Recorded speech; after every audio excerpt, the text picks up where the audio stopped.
Ano, sir? Sa Philippine law, sino may-ari ng cave? Di ba government, sir, no? Tama ka. May ahensya na nasasakop yung Sa iyong kaalaman, ganito. ganyan.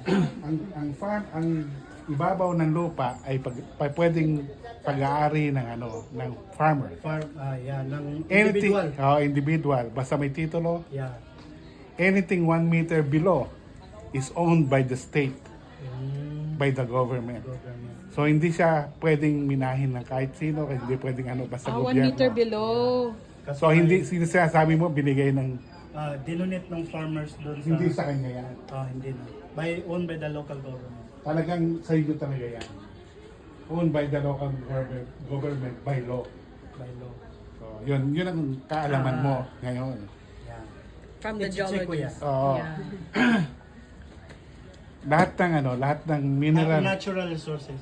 na 1 meter below is owned by the By state. State of State in the Philippines. Philippines. Pilipinas.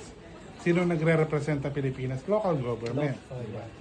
Yung mga ahensya ng government. Kunwari, 1 meter below, yan, lahat pag-aari ng government yan.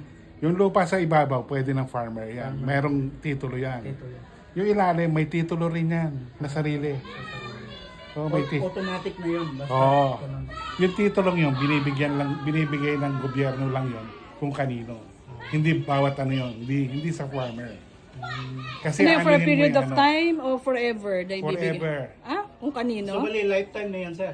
Oo, pag binigay, hindi, may duration yan. Kaya lang limestone, wala namang yan eh. Walang value masyado kundi, yung tourism. Lalo na Pag miminahin yan, may duration 25 years, ganyan. Since hindi naman miminahin yan, ang local government may-ari yan. Hindi yan pag-aari ng farmer. unsupportable. Yeah. Ang sa kanya lang, kunyari, 1,000 hectares yung sa kanya dito. Sa kanya lahat yan lupang yan, sa ibabaw. Sa ibabaw, 1 pero meter lang. Pag umilalim na yan, umilalim yung tanim niya ng 1 meter below, hindi na sa iyo yung Kanya na. Magbabayad na siya doon. Iba pati yung tax niyan pag nasa Hindi yan na ng deck, tax deck. Tax deck. Iba yan.